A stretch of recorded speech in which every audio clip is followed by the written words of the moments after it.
하나님이 오늘 우리에게 주시는 말씀 로마서 12장 1절에서 2절을 우리가 한 목소리로 읽겠습니다. 합독하겠습니다. 로마서 12장 1절에서 2절입니다. 시작. 형제 자매 여러분, 그러므로 나는 하나님의 자비하심을 힘입어 여러분에게 권합니다. 여러분의 몸을 하나님께서 기뻐하실 거룩한 산 제물로 드리십시오. 이것이 여러분이 드릴 합당한 예배입니다. 여러분은 이 시대의 풍조를 본받지 말고 마음을 새롭게 함으로 변화를 받아서 하나님의 선하시고 기뻐하시고 완전하신 뜻이 무엇인지를 분별하도록 하십시오. 아멘. 예, 자리에 앉으시기 바랍니다. 세월이 시간이 참 빠르죠. 9월이 됐습니다. 9월 첫 주입니다. 9월이 되면서 아침 저녁 공기도 달라진 것 같아요. 그래서 9월은 특별하게 우리가 후반기에 주일에 같이 나누는 말씀은 매달 주제를 가지고 이렇게 말씀을 나누려고 합니다. 그래서 8월에는 우리 인생의 목적을 찾아서라는 주제로 하나님이 우리를 향한 인생의 목적이 무엇인가, 샬롬의 계획이다 그랬고요. 예수님 안에 머물러 열매 맺는 삶이라고 그랬고요. 서로 사랑하는 삶, 그리고 하나님을 영화롭게 하는 삶, 이 삶에 대해서 우리가 나눴었는데 9월은 예배에 대해서 나누고자 합니다. 예배. 그래서 9월 우리의 주제는 하나님이 찾으시는 예배자라는 주제로 오늘 첫째 주는 월요일 아침 나의 예배는 시작되나요? 라는 질문을 한번 던져보고 싶습니다. 영어로 Sunday Morning Christian 들어보셨나요? Sunday Morning Christian이란 말이 있습니다. 이거를 번역을 해보면 한국말로 번역을 해보면 무슨 말일까? 주일용 신앙? 주일만 그리스도인? 이렇게 번역을 할 수도 있겠습니다. 그런데 이런 Sunday Morning Christian, 주일용 신앙이라는 말이 생긴 게 뭐냐면 많은 그리스도인들이, 저나 여러분이 포함된 많은 그리스도인들이 고민을 한 거예요. 주일에 같이 모여서 이렇게 예배드리고 찬양하고 말씀 듣고 교제하며 가슴이 뜨거워지고 내 삶이 정말 은혜 가운데 일주일 내내 살 것 같은데 월요일만 가면 월요병에 걸린 것처럼 뭔가 좀 내가 주일날 들었던 말씀이 내가 주일날 다짐했고 기도했던 기도가 월요일에는 마치 전혀 영향을 못 미치는 것처럼 이렇게 달라지는 거죠. 월요일부터 이 한 주간 동안 내가 해야 될 일들, 그리고 염려들, 고민들이 막 몰려오기 시작할 때 주일날 여기에서 지금 앉아서 예배드리는 모습이 나의 진짜 모습인가? 아니면 월요일날 내가 일터에서 고민하는 내 모습이 진짜 모습인가? 이 둘 사이가 너무 좀 달라 보이는 겁니다. 그런데 이 고민은요, 기본적으로 무엇을 전제로 해요? 그래도 주일날 예배는 잘 드렸다는 것을 전제로 하고 있잖아요. 주일날은 예배를 잘 드렸는데 월요일부터 토요일까지 내 삶은 왜 그만큼이지 않을까? 이런 고민이 있는 것 같습니다. 그러면 이 주일날 예배를 잘 드렸다라는 뜻은 무엇일까? 여러분 생각해 보신 적 있나요? 주일날 예배를 잘 드렸다. 그래도 나는 주일날 예배에 빠지지 않았다. 그러니까 나는 주일 예배를 잘 드린 것이다. 맡겨진 봉사를 열심히 했다. 찬양팀으로 섬길 수도 있고 식사 봉사로 섬길 수도 있고 여러 가지 봉사를 잘했다. 아니면 한국교회가 종종 자주 가리키는 주일 성수 잘했다. 11조 잘했다. 봉사 잘했다. 예배 시간에 늦지 않고 잘 드렸다. 그러면 나는 예배를 잘 드렸다. 이렇게 안도하는 마음을 갖곤 하죠. 그런데 잠시 멈춰서 생각을 해보면 좋겠습니다. 그 정도 그렇게 예배 드리는 것이 하나님이 우리를 구원하시고 창조하시고 부르신 하나님이 가지고 계신 예배의 목표일까? 주님이 정말 기뻐하시는 예배일까? 주님이 찾으시는 예배자의 모습일까? 한번 여러분 질문 한번 던져보시면 좋겠어요. 제가 오늘 말씀을 준비하면서 그런 질문을 던져봤습니다. 이 예배에 대한 고민은 우리만 할까? 저만 하는 걸까? 우리 교회 성도만 하는 걸까? 아니면 아담과 하와는 에덴 동산에서 하나님을 예배할 때 예배가 뭐라고 생각을 했을까? 아브라함이 이삭을 모리아산에서 바칠 때 이 예배잖아요. 그는 어떤 마음으로 이 예배를 드렸을까? 광야에 출애굽한 이스라엘 백성들이 생각했던 예배는 뭐였을까? 성전에서 다윗이 하나님 앞에 서서 예배할 때 다윗이 생각한 예배는 뭐였을까? 예레미야가 우리가 이렇게 예배하면 안 됩니다. 형제자매, 나의 동포들이여, 우리의 예배를 회복합시다. 눈물로 외칠 때 예레미야가 생각했던 그 예배는 뭐였을까? 심지어 그 유명한 가인과 아벨이 각각 하나님께 예배 드릴 때 그들이 하나님께 드렸던 그 예배, 그리고 그 예배에서 추구했던 것, 기대했던 것은 무엇이었을까? 뭐 이런 생각들을 한번 해봤어요. 예배 고민은 나만 하는 걸까? 아니면 모든 하나님의 백성들이 다 하는 것일까? 여러분, 성경에 보면요, 이 질문에 대해서 하나님이 답을 하고 계십니다. 하나님이 직접 예배는 이라고 말씀하신 적도 있고, 좀 전에 말한 것처럼 하나님의 종인 모세든지 다윗이든지 에레미야든지 이사야든지 예언자들을 통해서 예배가 무엇인지를 말씀하신 적도 있고, 신약에 와서는 하나님의 아들인 예수 그리스도를 통해서 직접 예배는 이것이다라고 우리에게 알려주신 것이 있습니다. 그래서 성경에서 말하고 있는 이 예배가 무엇인지를 다시 한번 우리 9월에 알아가는 여정을 가지려고 하는데요. 우리가 익숙하게 갖고 있는 저와 여러분 이미 생각이 있잖아요. 예배는 이거야 라고 오랫동안 신앙생활을 했고 우리 몸에 익혀져 왔으니까, 예배가 주일날 우리 행복한 교회 같은 건 2시에 모여서 먼저 친교하고 광고하고 찬양하고 친교하고 광고하고 설교 듣고 끝나고 식사교제 나누는 이게 예배지라고 갖고 있는 것이 여러분의 생각일 수도 있는데, 이런 여러분이 가지고 있는 이 여러분 생각, 이게 예배다라고 정해놓은 정의를 다 일단 내려놓고요. 다 내려놓고 성경이 말하고 있는 예배, 하나님이 말씀하신 예배, 예언자들을 통해서 그분의 아들인 예수님을 통해서 우리에게 말씀하시는 예배가 뭔지를 우리의 생각을 조금 더 이렇게 넓게 한번 생각해 보면 좋겠습니다. 먼저 이 예배에 대한 말씀을 나누면서 한 젊은 음악가의 이야기를 한번 하고 싶은데요. 여러분, 이윤찬이라는 사람을 들어보셨습니까? 이윤찬? 예, 저는 몰랐어요. 2002년에 텍사스 폴트워스에서 반 클라이번 국제 피아노 콩쿠르가 있었대요. 이게 굉장히 유명하다고 하네요. 좀 자랑스럽죠. 우리가 이 폴트워스에 살잖아요.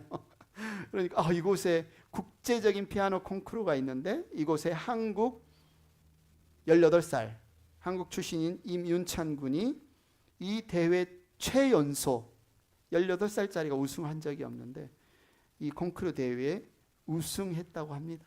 그래서 이 콩쿠르의 여정, 이 콩쿠르의 수많은, 전 세계에서 음악 피아노를 치는 수많은 젊은 사람들이 참여하는 그 여정을 담은 다큐멘터리 크레센도라는 다큐멘터리에 보면 이들이 최고의 연주자가 되기 위해서, 피아노 연주자가 되기 위해서 이들이 거기에만 초점을 맞춘다는 거예요. 그들의 삶은 어떻게 먹고 무엇을 먹고 어떻게 자고 생각하는 것까지, 어떻게 하면 피아노를 더 잘 연주할 수 있을까? 어떻게 하면 최고의 피아노 연주자가 될 수 있을까? 심지어 나는 피아노를 더 잘 치기 위해서 할 수만 있다면 산에 들어가서 하루 종일 피아노만 치겠다, 이렇게 생각하는 사람들이 있을 정도로 그들의 삶 자체가 피아노를 향한 헌신이었다. 그러니까 이들이 단순히 음악적인 영감이 있어서 천재여서 피아노를 잘 치는 게 아니라 이들은 최고의 연주를 위해서 거기에 헌신되어 있었다는 거죠. 그 모습을 보면서 저와 여러분은 이 예배에 대해서 우리가 한번 질문하고 싶습니다. 저 임윤찬 그리고 수많은 젊은이들은 피아노 연주를 위해서 자기의 전삶, 피아노 연주라는 그 중심을 위해서 자신의 전 삶을 움직여가고 있는데, 저와 여러분은 그리스도인으로서 무엇을 중심으로 살아가고 있는가? 무엇을 중심으로 살아가고 있는가? 일주일에 한 번 주일날 모여서 드리는 이 예배를 드림으로써 나는 크리스찬이야, 나는 하나님을 믿으며 살아라고 이야기하는 것에 전부가 주일날 모이는 이 시간이 전부인가? 한번 우리가 질문해 보면 좋겠습니다. 그래서 오늘 우리 설교의 제목이 뭐예요? 월요일 아침 나의 예배는 시작되나요? 예배는 주일날 시작되는데요. 이거 이상한데요? 그럴 수 있죠. 그래서 한 번 더 던지는 거예요. 월요일 날 나의 삶이 예배가 되고 있습니까? 주일만 하나님께 드리는 예배입니까? 아니면 월요일부터 토요일까지 나의 삶 역시 하나님께 드리는 나의 예배입니까? 이 근본적인 질문에 답하기 위해 우리는 성경이 말하는 이 예배 이야기를 한번 들어가 보고 싶은데요. 여러분 정말 많이 들어보셨죠? 로마서 12장 1절 예배의 시작 그러므로. 자, 여러분 12장 1절에 여러분이 그러므로라는 단어를 얼마나 주목하셨는지 궁금합니다. 12장 1절 2절은 로마서 12장 1절 2절은 굉장히 우리가 신앙생활하면서 설교도 많이 들었고 굉장히 유명한 구절입니다. 여러분은 1절에서 어느 구절이 가장 눈에 확 들어오십니까? 12장 1절 말씀을 들을 때 산제물, 제물이 보통 죽어서 올리는데 산제물 이것도 많이 들어올 거고 이런 예배가 합당한 예배예요. 뭐 이런 단어들도 여러분 많이 눈에 들어올 것 같아요. 그런데 사실요 1절에서 가장 중요한 단어 중에 하나는 그러므로입니다. 그러므로 이 접속사잖아요. 영어로는 therefore. 그러므로 이 그러므로는 단어가 왜 이 12장 1절 그리고 우리가 예배의 본질에 대해서 나누는 오늘 설교에 왜 그렇게 그러므로라는 단어가 중요할까? 왜냐하면 12장 1절인데요. 사도 바울이 로마서 1장부터 11장까지 복음을 설명을 했습니다. 복음을. 그리고 12장에 그러니까 예배 드리자. 그러므로 나는 하나님의 자비하심을 힘입어 여러분에게 권합니다. 여러분의 몸을 하나님이 기뻐하실 거룩한 산 제물로 드리십시오. 이것이 여러분이들이 합당한 예배입니다. 많은 분들이 그냥 12장 1절의 뒷부분 산 제물로 내가 어떻게 예배를 잘 드릴 수 있을까 막 고민하고 어떻게 하면 내가 하나님께 합당한 예배를 드릴 수 있을까 막 고민하고 내가 어떻게 해야 되지 우리의 의지와 우리의 결단과 우리의 노력에 굉장히 초점을 많이 맞춥니다. 그러나 사실 사도 바울이 12장 1절에서 성령의 감동으로 이 말씀을 쓸 때에는 그러므로 예배한다는 거예요. 그러므로가 굉장히 중요해요. 1장부터 11절까지의 내용이 있기 때문에 우리가 예배할 수 있고 예배를 드려야 된다. 그렇다면 로마서 1장 1절부터 11장 마지막까지 이 말씀, 이 내용을 우리가 아는 게 굉장히 중요하겠죠. 근데 이 시간에 어떻게 다 하겠습니까? 저는 딱 이 최대한 30분 안에 설교를 이제 마무리하려고 계획하고 있는데 간단히 요약을 해드리면 여러 가지로 로마서를 다 설명하는 방법이 많겠지만 저는 오늘 이 죄라는 단어를 통해서 로마서 1장부터 11장을 좀 설명해 드리고 싶어요. 여러분 로마서를 읽다 보면 죄라는 단어가 나옵니다. 그런데 이 죄라는 단어가 복수형으로 나올 때가 있고 단수형으로 나올 때가 있어요. 여러분 그거 아셨나요? 뭐 죄들을 여러 가지 이야기하면 복수형이고 안 그러면 그냥 한 가지 죄면 단수겠지 이렇게 생각을 할 수 있잖아요. 그냥 무슨 살인 한 가지 하면 단수고 살인, 도둑질 뭐 여러 가지 이야기하면 복수겠지 뭐 이렇게 생각할 수 있잖아요. 아닙니다. 여기에는 차이가 있습니다.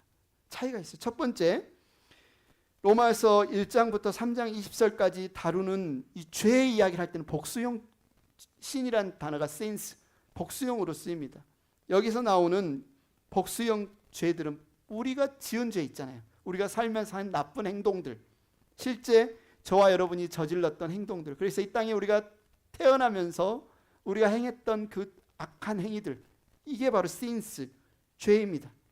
한마디로 여러분이 크레딧 카드를 쓰면 뭐가 날라와요? 나중에 청구서가 날라오죠. 한국 사람들 크레딧 카드로 막 쓰고 나서 나중에 크레딧 카드 값 갚기 벅차서 너무 다른 크레딧 카드로 또 돌려막는 것처럼 하여튼 갚아야 되잖아요. 돈을 썼으면 우리 갚아야 되죠. 그런 것처럼 여기 나오는 이 sin스는 우리가 이 땅에 태어나서 행한 모든 악한 나쁜 행동들, 악한 죄의 열매들 이 문제가 해결이 안 되면 우리가 하나님 앞에 설 수가 없습니다. 우리가 하나님을 예배할 수가 없습니다. 그런데 하나님께서 우리의 이 모든 sin스들을 해결해 주셨는데 그 방법이 무엇이냐? 예수 그리스도의 피로 값을 치러 주신 거예요. 우리의 모든 나쁜 행동들의 죄값을 예수님의 피로 값을 치러 주신 거예요. paid off 완납. 하나님이 우리로 그분 앞에 예배 드리게 하시려고 먼저 하신 일은 우리의 이 나쁜 행동들을 다 갚아주셨어요. 페이드오프 해주셨어요. 그리고 나서 완전히 용서해 주셨어요. 죄 있는 자가 하나님 앞에 설 수 없습니다. 죄를 가지고 하나님을 예배할 수 없습니다. 하나님이 예수 그리스도의 피로 완전히 페이드오프 해주셨다. 페이드 인 풀, 완납해 주셨다. 그런데요, 두 번째 문제가 있어요. 단수형 신 있을 때 이것은 우리의 무엇을 말하냐면 우리 안에 있는 죄의 본성을 말합니다. 지금 나쁜 행동을 안 하고 있지만 내 안에 늘 악을 행하고 싶은, 죄를 짓고 싶은 죄의 경향성, 죄의 본성이 있어요. 로마서 5장 12절부터 8장까지 이야기하는 죄에 대해서 이야기할 때 이 죄는 우리 안에 있는 이 죄의 본성이에요. 나쁜 행동들의 문제는 다 해결됐는데 우리 안에 여전히 죄를 지으려고 하는 죄의 본성이 있어요. 이 문제가 해결이 안 되면 또 하나님의 앞에 서서 예배하고 은혜를 누리기가 힘든 겁니다. 죄들이 나무에 맺힌 썩은 열매라면 이 단수형으로 쓰이는 씨는 그 뿌리예요. 뿌리에서부터 악이 올라와서 거기에서 무엇을 맺든지 악의 열매를 주렁주렁 맺는 겁니다. 이 뿌리가 완전히 잘리지 않으면, 이 뿌리로부터 공급해오는 이 문제가 해결이 되지 않으면 우리는 여전히 죄 가운데 살 수밖에 없는 거예요. 그래서 하나님이 이 문제를 해결하기 위해서 행하신 것이 예수님의 십자가입니다. 예수님의 십자가는 무엇이죠? 형틀이에요. 죽는 곳이에요. 죽이는 곳이에요. 로마서 6장 6절 한번 우리가 읽어보겠습니다. 시작. 우리의 옛사람이 그리스도와 함께 십자가에 달려 죽은 것은 우리의 이 신, 죄를 짓고자 하는 본성, 옛사람, 죄를 지을 수밖에 없는, 죄를 사랑하고 죄를 즐기고 죄를 끊임없이 생산해내는 우리의 악한 본성, 이 죄성을 하나님께서 어떻게 하셨다? 죽여버리셨다. 어디서 죽였다? 예수님과 함께 십자가에 못 박아서 우리의 옛사람을 죽이셨다. 그리고 다시 우리를 예수님 안에서 살리셨다. 더 이상 죄가 우리를 지배할 수 없는 새로운 존재로 우리를 만들어주셨다. 이게 두 번째 단수형인 신의 문제예요. 그러면 하나님이 우리를 위해서 행하신 일이 뭡니까? 우리의 모든 죄의 열매들을 다 예수님의 피로 값을 치르고 해결해 주셨어요. 두 번째, 우리 안에 여전히 남아있는 죄의 본성들을 예수님의 십자가를 우리를 못 박아서 해결해 주셨어요. 완전한 용서, 완전한 해방, 이것이 바로 사도 바울이 12장 1절 그러므로 나는 하나님의 자비하심을 힘입어. 그 자비가 뭐예요? 하나님 나이스해요. 하나님 친절해요. 하나님 사랑이 많아. 이런, 물론 그런 분이시죠. 그러나 그 자비하심 안에는 이 모든 게 담겨 있는, 하나님이 여러분을 완전히 용서하셨기 때문에 그 아들의 피로, 하나님이 여러분을 완전히 해방시키셨기 때문에 그분의 십자가로, 그러므로 나는 하나님의 자비하심을 힘입어 하고 예배 드리자는 거예요. 여러분, 우리가 예배 드리러 나올 때는 무거운 짐 지고 막 나오는 게 아닙니다. 이 일의 근거에서 우리가 하나님을 예배하는 거예요. 하나님이 이미 행하신 일, 우리가 그분의 원수였을 때, 하나님이 어떤 분이신지 알지도 못할 때 이미 우리를 위해 행하신 그 아름다운 일, 그걸 복음이라고 부르죠. 그 일 때문에 감격의 반응으로 우리가 박수치면서 찬양하는 거고요. 뛰기도 하는 거고요. 이 시간 눈물도 흘리는 거고요. 이게 예배예요. 이 감격의 반응이. 내 모든 죄를 다 용서해 주셨군요. 내 죄의 본성을 해서 나를 자유케 해방시켜 주셨군요. 너무 감사합니다라는 말이 예배인 거예요. 예배가 다른 게 아닙니다. 하나님이 이미 여러분을 위해 행하신 일에 대한 반응. 그런데 우리가 오해합니다. 예배에 대해서. 어떻게 오해합니까? 우리는 복을 받기 위해서 또는 문제를 해결하기 위해서 예배를 드린다. 맞아요? 아니에요. 뭐뭐 하기 위해서 예배 드리는 거 아닙니다. 그러므로예요. 그러므로 예배 드리는 거지. 뭐뭐 하기 위해서 내가 예배를 드려야 복을 받으니까, 내가 예배를 드려야 문제 해결을 받으니까 아닙니다. 우리는 주일 성수를 해야 된다. 그렇지 않으면 벌을 받거나 일이 잘 풀리지 않을 것이다. 아니에요. 예배를 드리지 않으면 벌을 받기 때문에, 예배를 드리지 않으면 하나님이 치시기 때문에 우리가 예배를 드리는 게 아니에요. 우리가 예배 드리는 것은 그러므로 나는 하나님의 자비하심을 힘입어 예배 드리는 것입니다. 하기 위해서 여러분 지우세요. 안 드리면 혼날 거야. 지우세요. 우리는 그러므로 하나님께 예배 드리는 것입니다. 그래서 우리가 지금 로마서를 생명의 삶 큐티를 하고 있잖아요. 너무 좋아요, 여러분. 그래서 여러분 요즘 큐티를 바빠서 매일 우리 단톡방에 올라가고 있잖아요. 올라가고 있는데 이번에 한번 로마서를 꼭 한번 큐티를 한번 해보세요. 큐티라는 게 다른 게 아니에요. 오늘 본문 성경을 읽고 무슨 말인지 한번 묵상해 보는 것인데, 그래서 로마서 1장부터 11장에 사도 바울이 그러므로 하나님의 자비하심을 힘입어 우리가 예배합니다라고 고백했던 그 복음의 내용이 무엇일까? 여러분이 한번 읽어보기를 저는 강력하게 여러분에게 권면을 합니다. 그래서 예배는 하나님이 행하신 이 놀라운 잔치에 내가 참여하는 것, 내 삶을 그분의 생명에, 그분의 그 생명수 안에 넣어드려서 열매 맺도록 나를 내어드리는 것. 그래서 산 제물을 드린다 할 때 막 나를 막 희생시켜서 나를 막 어떻게 해서 그분을 위해서 고생하고, 이게 아닙니다. 이미 하나님이 이루어 놓으신 그 은혜의 잔치에 참여하는 것이 예배입니다. 그렇다면 이 감격스러운 이 예배가 어떻게 하면 우리의 삶의 예배로 연결될 수 있을까?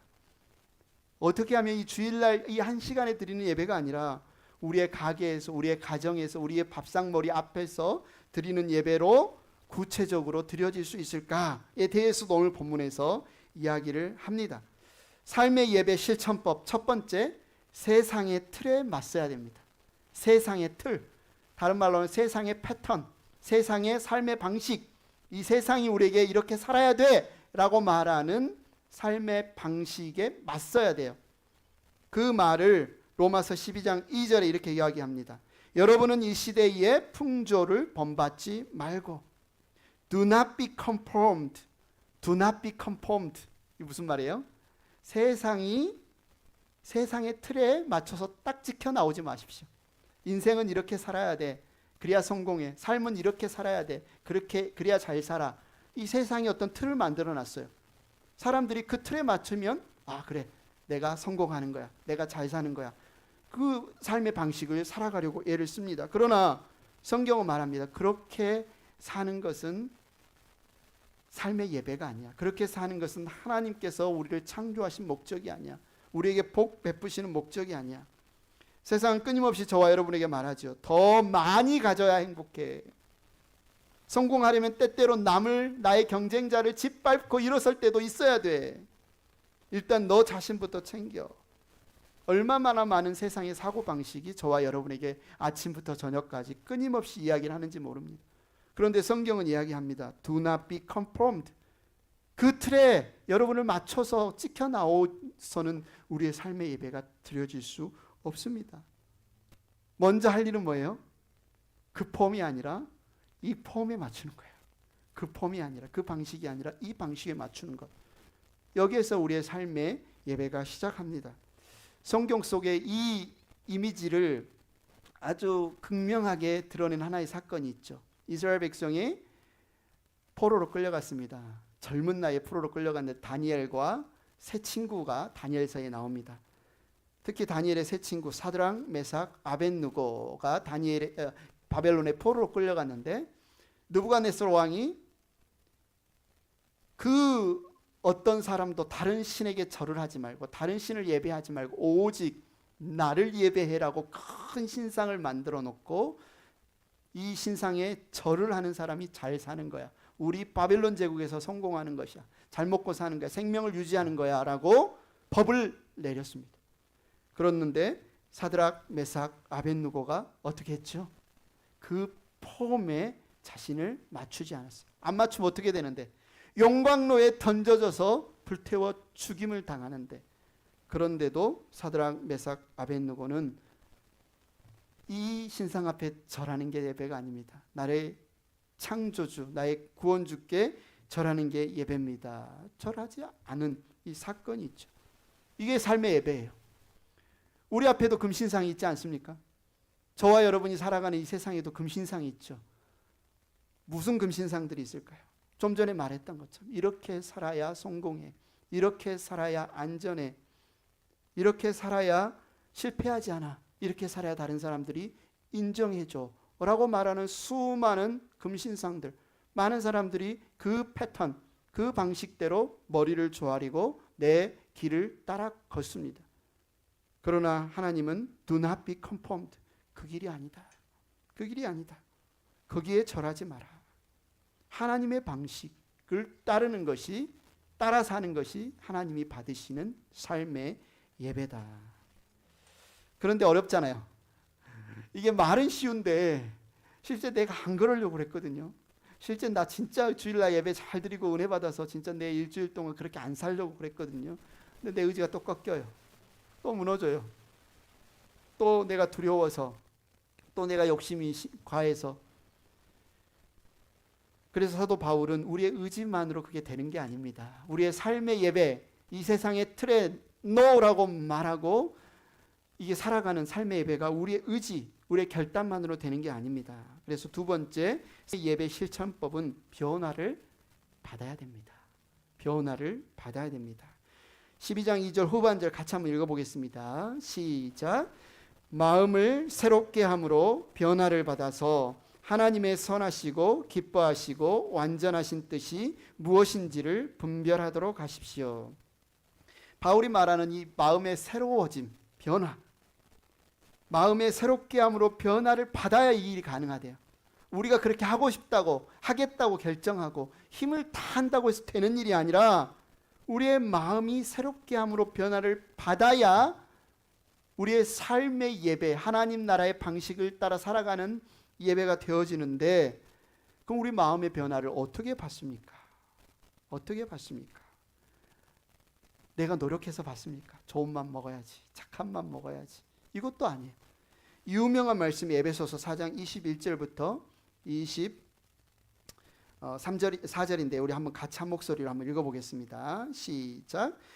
여러분이 예수 안에 있는 진리대로 그분에 관해서 듣고 또 그분 안에서 가르침을 받았으면 여러분은 지난날의 생활 방식대로 허망한 욕정을 따라 살다가 썩어질 그 옛사람을 벗어버리고 마음의 영을 새롭게 하여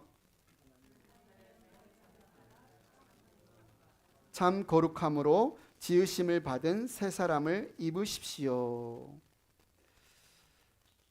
우리가 이제 가능하면 여러분이 미국에 사니까 영어로도 성경을 좀 읽고, 이게 굉장히 중요한 게 뭐냐면 우리 성경을 번역할 때 원어, 히브리어, 헬라어로 쓰여진 성경을 뉘앙스를 살짝 좀 약간 이렇게 뉘앙스 달라진 경향이 있습니다. 제가 이 에베소서를 헬라어로 공부를 해보니까요, 여기에 있는 이 말씀 22절 23절에 마치 우리가 옛사람을 벗어야 하는 것, 우리가 옛사람을 벗고 우리의 마음을 우리가 새롭게 해야 되고 우리가 하나님의 지으심을 입은 새 사람을 우리가 입어야 되는 것처럼 이렇게 되어 있잖아요. 그러나 사실 이거는 수동태인 경우가 많습니다. 옛사람이 벗어지고 마음의 영이 새롭게 되어지고 또 지으심을 받은 새 사람으로 입혀지고, 그래서 이건 우리가 할 수 있는 게 아니라 그분이 우리를 그렇게 바꿔가시는 과정으로 사실은 기록되어 있는데, 마치 이것을 읽으면 내가 해야 되는 것처럼 이렇게 이해가 되는 경우가 많아요. 그래서 우리의 마음이 새롭게 함으로 변화를 하여가 아니라 변함을 받아야 하거든요. 그래서 우리가 지난번에 요한복음 15장 말씀을 통해서 포도나무 비유를 우리가 나눴잖아요. 포도나무 비유가 우리의 삶의 열매, 변화됨의 열매에 굉장히 중요한 비밀입니다. 키입니다. 예수님은 자신을 포도나무라고 하시고 우리를 가지라고 하셨어요. 그죠? 변화를 받는데 이 가지가 포도나무에 붙어 있지 않으면 절대 열매를 맺을 수 있어요, 없어요? 없어요. 내가 착하게 열매를 맺어야지, 내가 맛있는 열매를 맺어야지, 내가 비타민C 많은 열매를 맺어야지, 아무리 다짐하고 아무리 노력하고 아무리 애써도 이 가지가 포도나무에 붙어있지 않으면 절대로 열매를 맺지 못합니다. 열매 맺음에 있어서, 특히 변화됨에 있어서 가장 핵심적인 키는 뭐냐면 가지가 어디예요? 포도나무에 붙어있는 거예요. 요한복음 15장에서는 이야기만 하는데요, 로마서에 보면요, 포도 열매를 맺는 것에 대해서 접붙이는 이야기를 해요. 여러분 저도 안 붙여보셨죠? 포도 농장 그림이 있습니까? 예, 포도 농장에 보면 정말 좋은 풍성한 열매를 맺는데 이 포도 농장 한 사람들이 굉장히 쓰는 방법이 뭐냐면 접붙이는 거예요. 여기는 싱싱한 원가지가 있는데 이 원가지에서 영양분을 빨아들여서 실제 가지에서 열매를 맺기 위해서는 다른 품종을 가지고 와서 원가지에 사진이 없으십니까? 사진 하나 있는데 맺는 그 일을 합니다. 그러니까 가지나무에 붙어 있어야 되는데 어떻게 우리가 예수님의 가지에 붙어 있게 되었냐는 거죠. 접붙임을 받은 거예요. 우리가 원래 가지고 있던 가지는 뿌리쳐 썩었다고 그랬잖아요. 우리의 그 죄의 본성, 거기에서부터 끊임없이 죄의 영양분, 악한 본성, 죄를 짓고자 하는 열망이 우리 안에 있어서 우리에게서 맺는 모든 열매는 죄, sins, 우리의 뿌리는 sin, 죄의 본성에서 흘러나오는 죄의 열매. 너희 아비는 악마, 마귀라고 했잖아요. 우리에게 끊임없이 죄를 짓도록 부추기며 유혹했던 그 마귀의 지배 아래, 통치 아래 살던 우리는 끊임없이 썩은 열매만을 맺을 수밖에 없습니다. 하나님이 하신 일이 뭐냐면 우리를 잘라서 어디에 접붙인 거예요? 예수 그리스도 그 포도나무에 우리를 접붙였습니다. 그게 십자가에서 행하신 일이에요. 못 박아 죽여버렸어요. 옛 가지는 잘라버렸어요. 그리고 우리를 어디에다 접붙였어요? 예수 그리스도라는 포도나무 안에 접붙였어요. 그래서 우리가 새롭게 변화를 받는다는 것은요, 예수님이 어떤 은혜를 주셔서 내가 변화된다, 예수님이 어떤 말씀을 주셔서 내가 새롭게 된다가 아니라요, 그 포도나무에 들어가는 겁니다. 그 생명이신, 그 의로움이신, 그 자비로우신 그 예수 그리스도께 접붙여지는 것, 그 예수 그리스도 안에 들어가는 게 우리가 변화를 받는 거예요. 여러분 오해하시면 안 됩니다. 신앙생활을요, 하나님이 은혜를 주셨어, 하나님이 생명을 주셨어, 하나님이 지혜를 주셨어, 나 홍석인이란 사람이 뭔가 새로워지고 뭔가 신실해지고 뭔가 뛰어나지는 게 아니에요. 나는 그냥 가지예요. 이 가지가 어디에 연결이 되어 있어야 돼요? 예수 그리스도 안에 있어야 돼요. 우리의 변화받음, 우리의 이 복음, 우리의 새롭게 됨의 모든 비밀은 예수 그리스도와의 연합입니다. 예수 그리스도께 연결되어 있는 거예요.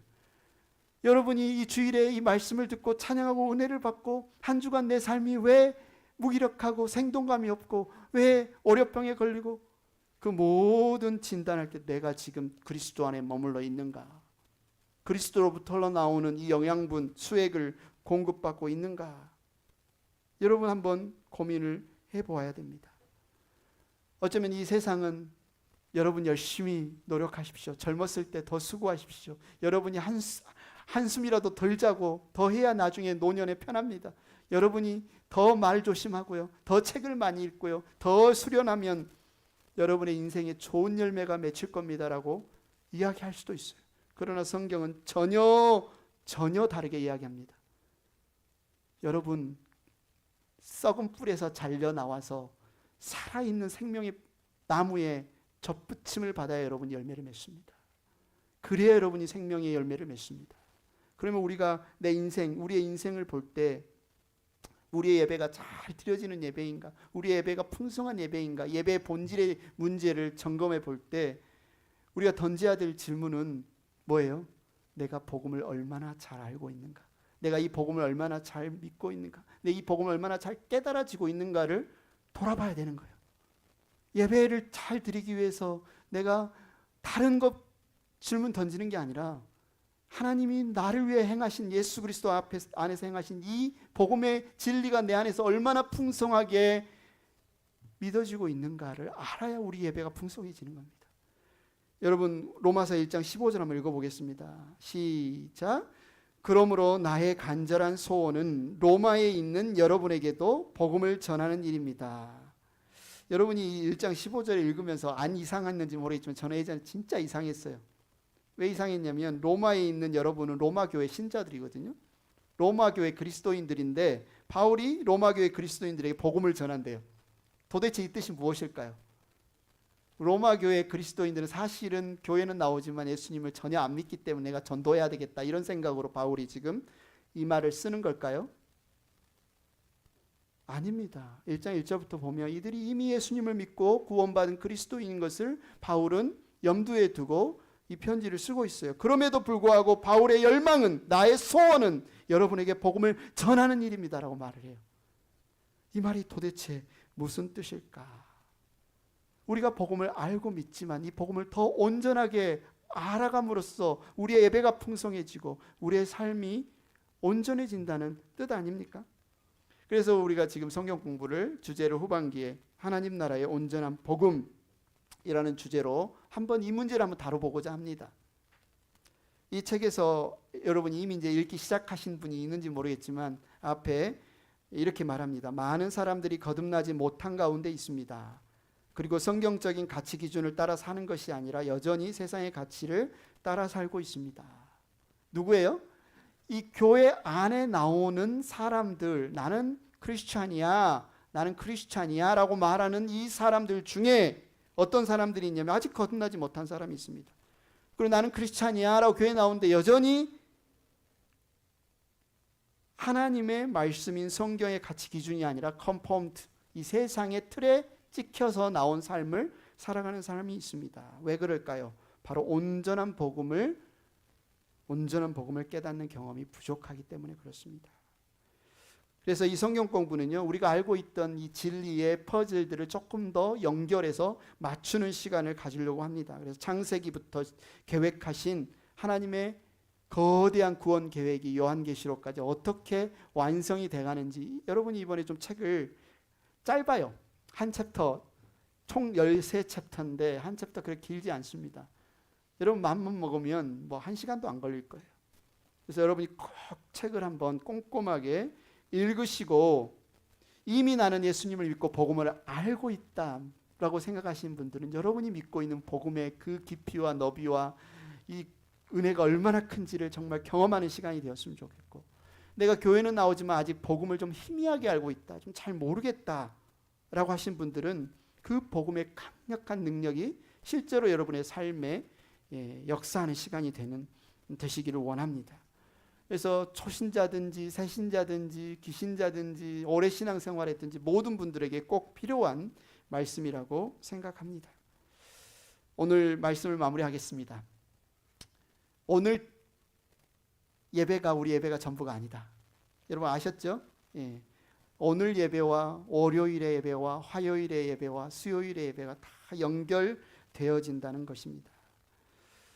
이런 고민, 나는 왜 주일 크리스찬, Sunday morning 크리스찬으로만 머물러 있을까에 대한 고민이 저와 여러분만의 고민이 아니라 우리 신앙의 위대한 신학자들, 선배들의 고민이기도 했습니다. 그 중에 하나, 여러분 팀 켈러 목사님 아마 들어보셨을 겁니다. 뉴욕의 수많은 지성인들을 주님께 이끌었던 팀 켈러 목사님은 이 문제에 대해서 이렇게 말합니다.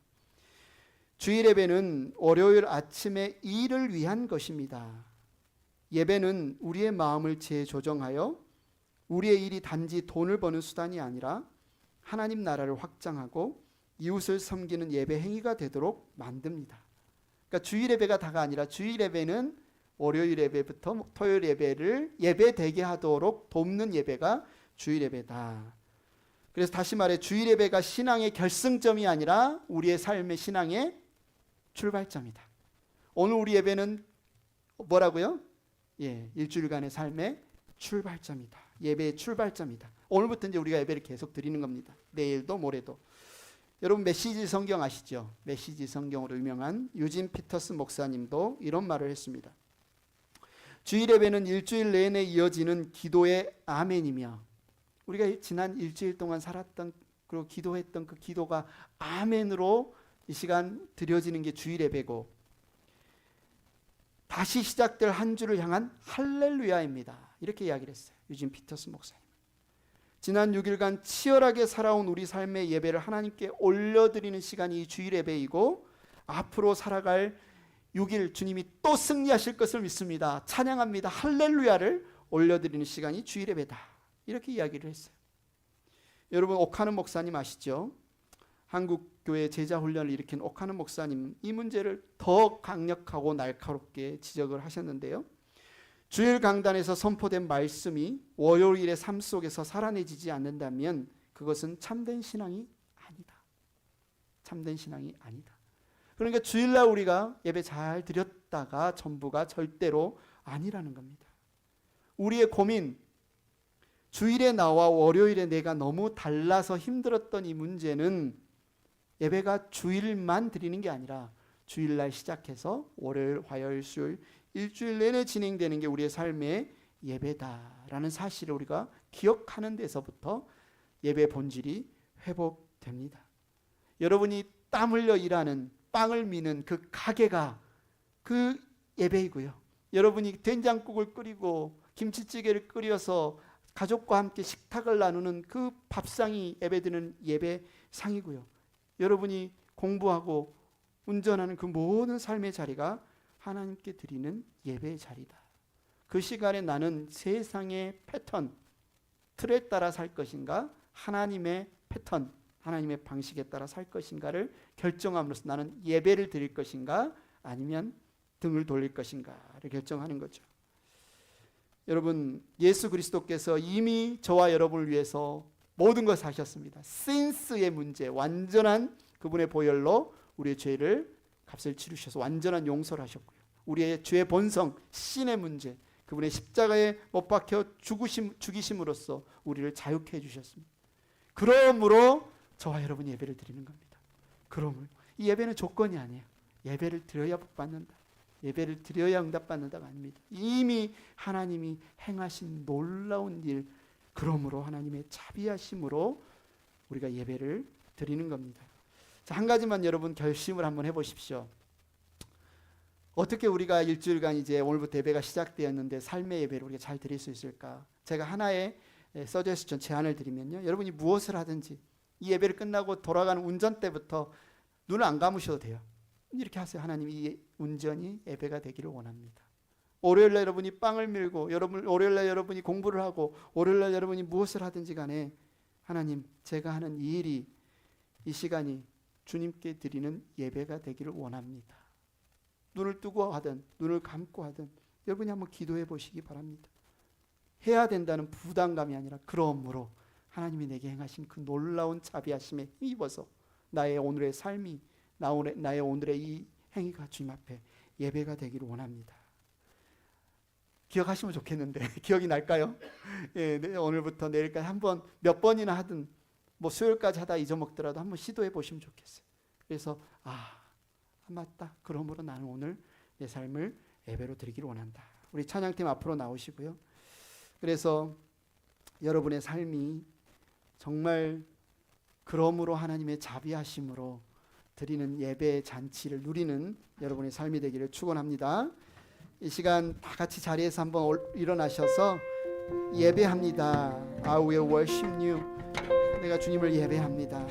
이 고백을 주님께 올려드리면 좋겠습니다.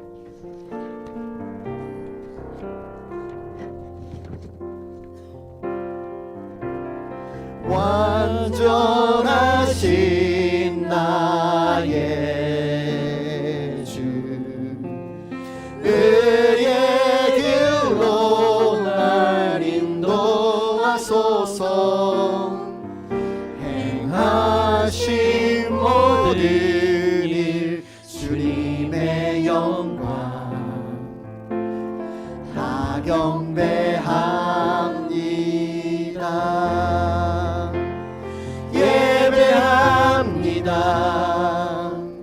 찬양합니다. 주님만 날 다스리소서.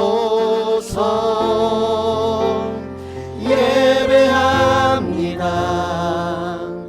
찬양합니다. 주님 홀로 높임 받으소서. 완전하신 나의 주, 완전하신 나의 주, 의의 길로 날 인도하소서. 행하신 모든 일 주님의 영광 다 경